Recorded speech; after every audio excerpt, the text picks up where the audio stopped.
ओम शांति।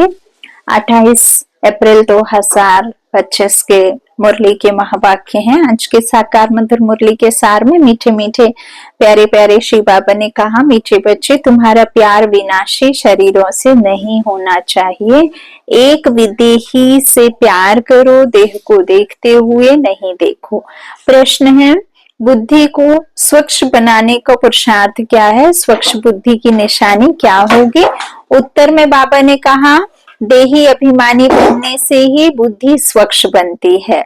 ऐसे देही अभिमानी बच्चे अपने को आत्मा समझ एक बाप को प्यार करेंगे, बाप से ही सुनेंगे। लेकिन जो मूढ़मती हैं वह देह को प्यार करते हैं, देह को ही श्रृंगारते रहते हैं। ओम शांति। ओम शांति किसने कहा और किसने सुना? और सत्संगों में जो जिज्ञासु सुनते हैं, महात्मा व गुरु आदि ने सुनाया, ऐसे कहेंगे। यहाँ परमात्मा ने सुनाया और आत्मा ने सुना, नई बात है ना। देही अभिमानी होना पड़े, कई यहाँ भी देह अभिमानी हो बैठते हैं। तुम बच्चों को देही अभिमानी हो बैठना चाहिए। मैं आत्मा इस शरीर में विराजमान हूँ, श्री बाबा हमको समझाते हैं। यह बुद्धि में अच्छी तरह याद रहना चाहिए। मुझ आत्मा का कनेक्शन है परमात्मा के साथ। परमात्मा आकर इस शरीर द्वारा सुनाते हैं। यह दलाल हो गया, तुमको समझाने वाला वह है, इनको भी वर्षा वह देते हैं। तो बुद्धि उस तरफ जानी चाहिए जो इसमें बैठा है, आकर जो समझा रहा है। तो समझो, बाप के 5-7 बच्चे हैं, उन्हों का बुद्धि योग बाप तरफ रहेगा ना, क्योंकि बाप से वर्षा मिलना है, भाई से वर्षा नहीं मिलना, काका चाचा मामा से वर्षा नहीं मिलना, बाप से वर्षा मिलना है। तो ये शास्त्र और जो सब भक्ति की बातें हैं वो सब तो काका चाचा मामा है ना। भक्ति में मूर्तियों के पास खड़े होते वो तो आपके अनुज हैं, वो तो हो करके गए हैं, वो तो पूर्वज हैं। तो बाबा कहते हैं कि देखो, उनसे तो वर्षा नहीं मिलेगा, वर्षा हमेशा बाप से मिलता है। आत्मा को आत्मा से वर्षा नहीं मिलता। तुम जानते हो, आत्मा के रूप में हम सब भाई भाई हैं। हम सब आत्माओं का कनेक्शन एक परम पिता परमात्मा के साथ है। यह कहते हैं, मामे कम याद करो, मुझे के साथ ही प्रीत रखो, रचना के साथ मत रखो, देही अभिमानी बनो।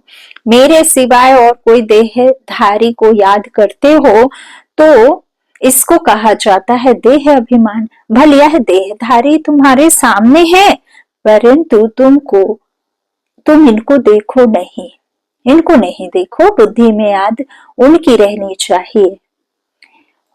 वह तो सिर्फ कहने मात्र भाई भाई कह देते हैं, अभी तुम जानते हो वह तो सिर्फ कहते हैं, लेकिन तुम जानते हो हम आत्मा है, परम पिता परमात्मा की संतान आत्मा। वर्षा परमात्मा बाप से मिलता है और आत्मा में ही कालक बुद्धि, तो आत्मा ही शुद्ध होगी, आत्मा ही पवित्र बनेगी, आत्मा ही विकारों पर जीत पाएगी। इस शरीर को छोड़ करके उस दुनिया में नया चोला लेगी। तो आत्मा की बात है, शरीर तो जब लिया तब छूट गया। तो आत्मा कहती है कि शरीर के में कोई भी किसी प्रकार का लेप छेप नहीं है, आत्मा में है। तो आत्मा परमात्मा से जुड़ेगी, तब उसके सारे गंदगी निकलेगी। तो वर्षा परमात्मा बाप से मिलता है। जब आत्मा शुद्ध है तो राजाई में है ना। तो वह बात कहते, तुम्हारा लव मुझ एक के साथ होना चाहिए। मैं ही खुद आकर तुम आत्माओं की अपने साथ सगाई कराता हूँ। सगाई मतलब बाबा आता है और हम आत्माओं को याद दिलाता है कि मेरे साथ बुद्धि लगाओ, हाँ, मैं ही तुमको सुख दूंगा, मैं ही तुमको वो सब दूंगा जो तुम चाहते हो, है ना। आज विवाह भी करते हैं तो विवाह में भी तो आपका पूरा जिम्मेवारी उसके ऊपर सौंप देते हैं, है ना। खिलाना पिलाना पालना करना सब कुछ करना। तो यहाँ भी बाप से सगाई होगी तो बाप आपका सब कुछ करेगा। तो देहधारी से सगाई नहीं है। और जो भी संबंध है वह देह के यहाँ के संबंध हैं। इस समय तुमको देही अभिमानी बनना है। हम आत्मा बाप से सुनते हैं, बुद्धि बाप तरफ जानी चाहिए। बाप इनके बाजू में बैठ हमको नॉलेज देते हैं, प्रकृति के बगल में उनकी आत्मा के बाजू में बैठते हैं। तो उसने शरीर का लोन लिया हुआ है, आत्मा शरीर रूपी घर में आकर पाठ बचाती है, जैसे कि वह अपने को अंडर हाउस अरेस्ट कर देती है पाठ बचाने के लिए। है तो फ्री, परंतु इसमें प्रवेश कर अपने को इस घर में बंद कर पाठ बजाती है। आत्मा ही एक शरीर छोड़ दूसरा लेती है, पाठ बजाती है। इस समय जो जितना देही अभिमानी रहेंगे वह उच्च पद पाएंगे। बाबा के शरीर में भी तुम्हारा प्यार नहीं होना चाहिए, रिंचक मात्र भी नहीं। यह शरीर तो कोई काम का नहीं है। मैं इस शरीर में प्रवेश करता हूँ सिर्फ तुमको समझाने लिए। यह है रावण का राज्य, पराया देश। रावण को चलाते हैं परंतु समझते नहीं हैं। चित्र आदि जो भी बनाते हैं उनको जानते नहीं, बिल्कुल ही मूढ़मती हैं। रावण राज्य में सब मूढ़मती हो जाते हैं। देह अभिमान है ना, तुच्छ बुद्धि बन गए हैं। बाप कहते हैं मूढ़मती जो होंगे वह देह को याद करते रहेंगे, देह से प्यार रखेंगे। स्वच्छ बुद्धि जो होंगे वह तो अपने को आत्मा समझ परमात्मा को याद कर परमात्मा से सुनते रहेंगे। इसमें ही मेहनत है। यह तो बाप का रथ है। भक्तों का इनसे प्यार हो जाता है। जैसे हुसैन का घोड़ा, उनको कितना सजाते हैं। अब महिमा तो हुसैन की है ना, घोड़े की तो नहीं। जरूर मनुष्य के तन में हुसैन की आत्मा आई होगी ना। वह इन बातों को नहीं समझते। अभी इसको कहा जाता है राजस्व अश्वमेध अविनाशी रुद्र ज्ञान यज्ञ। अश्व नाम सुनकर उन्होंने फिर घोड़ा समझ लिया है, उनको स्वाहा करते हैं। यह सब कहानियां हैं भक्ति मार्ग की। अभी तुमको हसीन बनाने वाला मुसाफिर तो यह है ना। अभी तुम जानते हो हम पहले गोरे थे फिर सांवरे बने। आत्मा विकारों पर चढ़कर विकारों को पहन करके काली हो गई, सांवरी हो गई। जब आत्मा गोरी होती है अर्थात पवित्र, तो बाबा कहते सत्व प्रधान होती है। जो भी आत्माएं पहले पहले आती हैं तो सबसे पहले सत्व प्रधान है, फिर सतो रजो तमो में आती हैं। बाप आकर सबको हसीन सुंदर बना देते हैं। जो भी धर्म स्थापन अर्थ आते हैं वह सब हसीन आत्माएं होती हैं। बाद में कामचिता पर बैठ काली हो जाती हैं। पहले सुंदर फिर श्याम बनती हैं। यह नंबर 1 में पहले पहले आते हैं तो सबसे जास्ती सुंदर बनते हैं। इन लक्ष्मी नारायण जैसा नेचुरल सुंदर तो कोई हो ना सके, यह ज्ञान की बात है। बल्कि क्रिश्चियन लोग भारतवासियों से सुंदर गोरे हैं, उस तरफ के रहने वाले हैं, परंतु सतयुग में तो नेचुरल ब्यूटी है। आत्मा और शरीर दोनों सुंदर हैं। इस समय सब पतित सांवरे हैं। फिर बाप आकर सबको सुंदर बनाते हैं। पहले सतो प्रधान पवित्र होते हैं, फिर उतरते उतरते कामचिता पर बैठ काले हो जाते हैं। अब बाप आया है सभी आत्माओं को पवित्र बनाने। बाप को याद करने से ही तुम पावन बन जाएंगे। तो याद करना है, एक को देहधारी से प्रीत नहीं रखनी है। बुद्धि में यह रहे कि हम एक बाप के हैं, वही सब कुछ है। इन आंखों से देखने वाले जो भी हैं वह सब विनाश हो जाएंगे, यह आंखें भी खत्म हो जाएंगी। परम पिता परमात्मा को त्रिनेत्री कहा जाता है। उनको ज्ञान का तीसरा नेत्र है। त्रिनेत्री, त्रिकालदर्शी, त्रिलोकीनाथ, यह टाइटल उनको मिले हैं। अभी तुमको तीनों लोगों का ज्ञान है, फिर यह गुम हो जाता है। जिसमें ज्ञान है वही आकर देते हैं। तुमको बाप 84 जन्मों का ज्ञान सुनाते हैं। बाप कहते हैं अपने को आत्मा समझो, मैं इस शरीर में प्रवेश कर आया हूँ तुमको पावन बनाने। मुझे याद करने से ही पावन बनेंगे, और कोई को याद किया तो सतो प्रधान बन नहीं सकेंगे।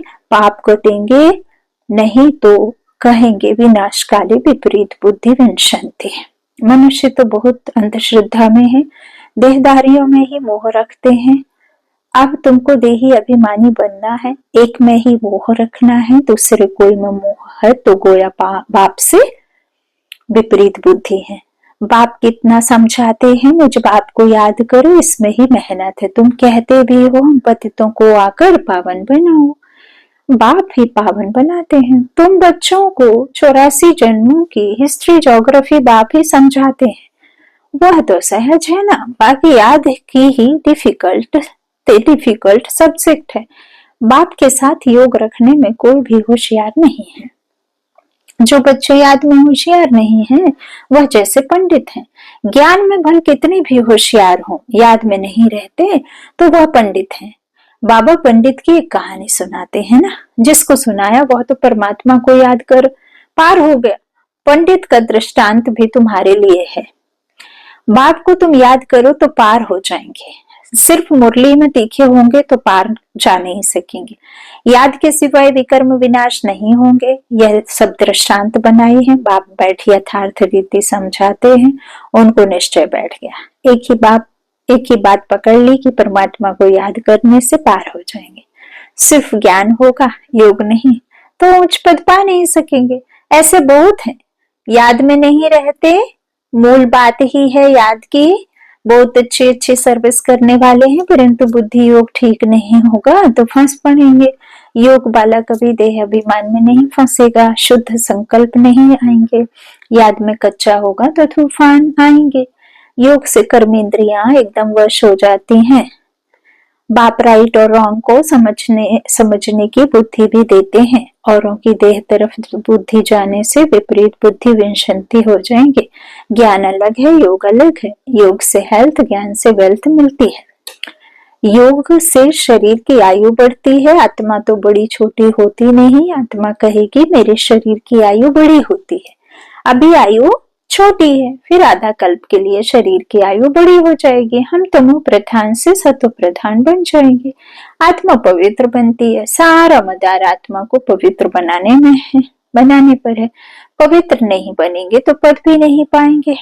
माया चार्ट रखने में बच्चों को सुस्त बना देती है। बच्चों को याद की यात्रा का चार्ट बहुत शौक से रखना चाहिए। देखना चाहिए कि हम बाप को याद करते हैं या और कोई मित्र संबंधी आदि तरफ बुद्धि जाती है। सारे दिन में याद किसकी रही अथवा प्रीत किसके साथ रही, कितना टाइम वेस्ट हुआ, अपना चार्ट रखना चाहिए। परंतु कोई में ताकत नहीं है जो चार्ट रेगुलर रख सके।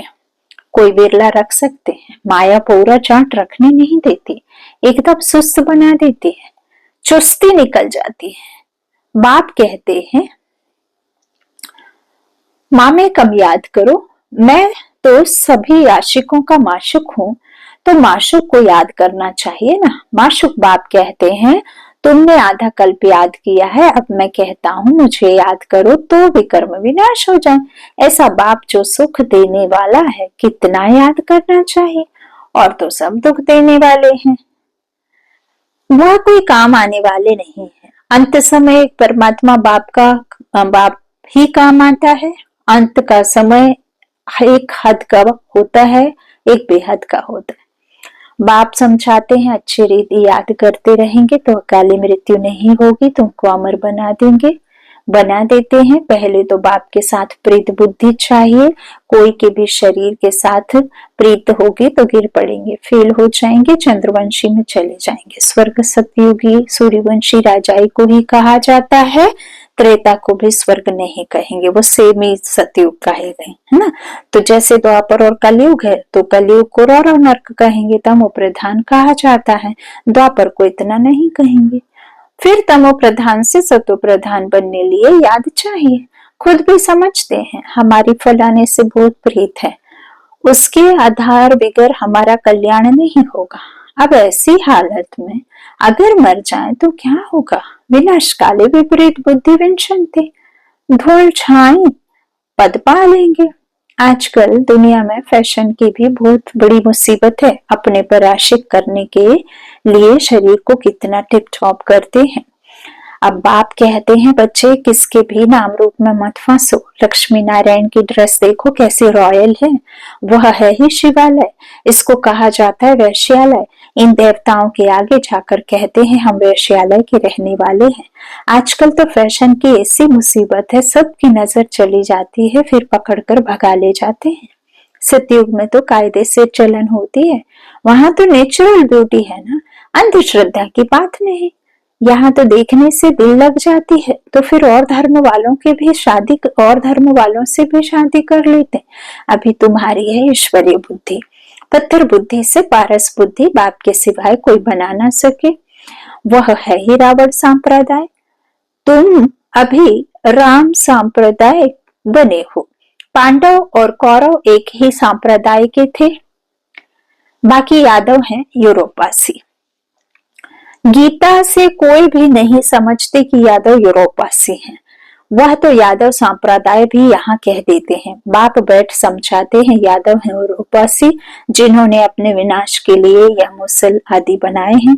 पांडवों की विजय होती है, वह जाकर स्वर्ग के मालिक बनेंगे। परमात्मा ही आकर स्वर्ग की स्थापना करते हैं।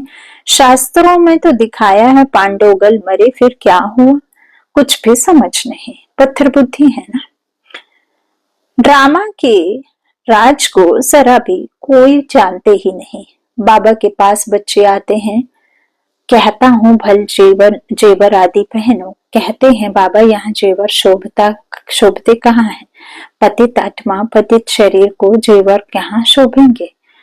क्या शोभेंगे? वहां तो हम इन जेवरों आदि से सजे रहेंगे, अथाह धन होता है, सब सुखी ही सुखी रहते। बल वहां फील होता है यह राजा है, हम प्रजा है, परंतु दुख की बात नहीं। यहाँ अनाज आदि नहीं मिलता तो मनुष्य दुखी हो जाते हैं, वहां तो सब कुछ मिलता है। दुख अक्षर मुख से निकलेगा नहीं, नाम ही है स्वर्ग। यूरोपियन लोग उनको पैराडाइज कहते हैं, समझते हैं वहां गॉड गॉडेस रहते हैं, इसलिए उन्होंने चित्र भी बहुत खरीद करते हैं। परंतु वह स्वर्ग फिर कहाँ गया यह किसको पता नहीं है। तुम अभी जानते हो यह चक्र कैसे फिरता है? नई सो पुरानी, पुरानी सो फिर नई दुनिया बनती है। देही अभिमानी बनने में बड़ी मेहनत है। तुम देही अभिमानी बनने से इन अनेक बीमारियों आदि से छूट सकेंगे। बाप को याद करने से ऊंच पद पालेंगे। अच्छा, मीठे मीठे सिक्के लादे बच्चों प्रति माता पिता बाप दादा का याद प्यार और गुड मॉर्निंग। रूहानी बाप की रूहानी बच्चों को नमस्ते। हम रूहानी बच्चों की रूहानी माता पिता बाप दादा को याद प्यार और गुड मॉर्निंग। शुक्रिया बाबा, शुक्रिया। धारणा के लिए मुख्य सार। पहला, बाबा ने कहा किसी भी देहधारी को अपना आधार नहीं बनाना है, शरीरों से प्रीत नहीं रखनी है, दिल की प्रीत एक बाप से रखनी है, किसी के नाम रूप में नहीं फंसना है। दूसरा, याद का चार्ट शौक से रखना है, इसमें सुस्त नहीं बनना है। चार्ट में देखना है मेरी बुद्धि किसकी तरफ जाती है, कितना टाइम वेस्ट करते हैं। सुख देने वाला बाप कितना समय याद रहता है। वरदान दिया बाबा ने, गृहस्थ व्यवहार और ईश्वरीय व्यवहार दोनों की समानता द्वारा सदा हल्के और सफल भव। सभी बच्चों को शरीर निर्वाह और आत्म निर्वाह की डबल सेवा मिली है। सभी बच्चों को शरीर निर्वाह और आत्म निर्वाह की डबल सेवा मिली हुई है, लेकिन दोनों ही सेवाओं में शक्तियों का, यदि श्रीमत का कांटा ठीक है तो दोनों साइड समान होंगे, लेकिन गृहस्थ शब्द बोलते ही गृहस्थी बन जाते हैं तो बहानेबाजी शुरू हो जाती। इसलिए गृहस्थी नहीं दृष्टि है।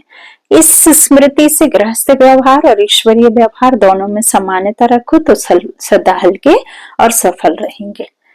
स्लोगन है, फर्स्ट डिवीजन में आने के लिए कर्मेंद्रिय जीत माया जीत बनो। फर्स्ट डिवीजन में आने के लिए कर्मेंद्रिय जीत माया जीत बनो। अव्यक्त सारे कमांड रूप की स्मृति से सदा विजय बनो।